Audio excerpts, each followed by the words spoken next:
ధర్మాన్ని ఆచరించడానికి ఏం కావాలి తెలియచేయగలరు అంటూ రాస్తున్నారు. ధర్మం అంటే ఏమిటి? ధ్రియతే ఇతి ధర్మ, ధార్యతే ఇతి ధర్మ. అంటే మనను అది ధరిస్తుంది, మనదే ధరింపజేస్తుంది. ఉన్నటువంటి పురుషార్థాలు 4: ధర్మము, అర్థము, కామము, మోక్షము. సరే, మోక్షం పక్కన పెట్టండి, మనకు రాదు, తర్వాత ఆలోచిద్దాం. ఉన్నవి 3: ధర్మము, అర్థము, కామము. ఈ 3లో కూడా ఒక్క ధర్మం ఆచరించగలిగితే చాలు, అర్ధకామాలు తనకు తానుగానే వస్తాయి. అర్ధకామాల కోసం విడిగా ప్రయత్నించవలసిన పని లేదు అనేది శాస్త్రం. ఈ మాట రాముడు అంటాడు.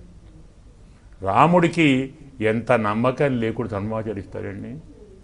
ఈరోజు పిలిచాడు దశరథుడు, రామ రేపు నేను రాజుగా చేస్తున్నాను అన్నాడు.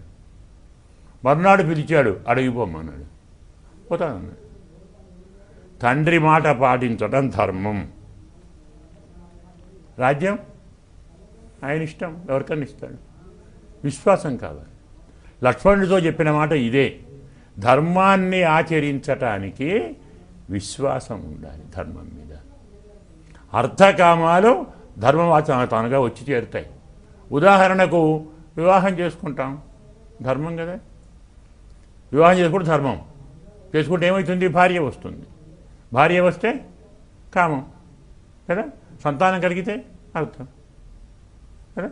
వివాహం చేసుకున్నాం, భార్య లభించింది, కోరికలు తీరుతాయి, పుత్రులు పుడతారు. అంటే అర్థము నెరవేరింది, కామము నెరవేరింది.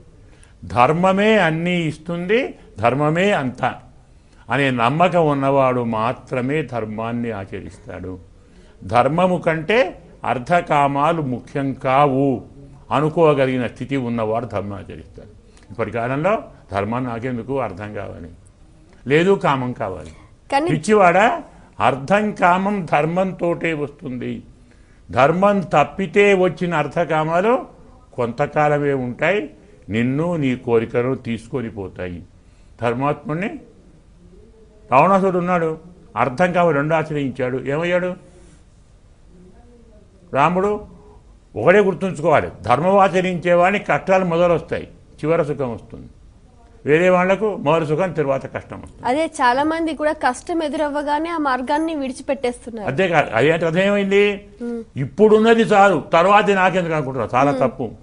ఏది చివరికి ఆనందాన్ని ఇస్తుందో అది ధర్మం. కష్టపడి సుఖపడటం మంచిది, సుఖపడి కష్టపడితే ఏమంటాం?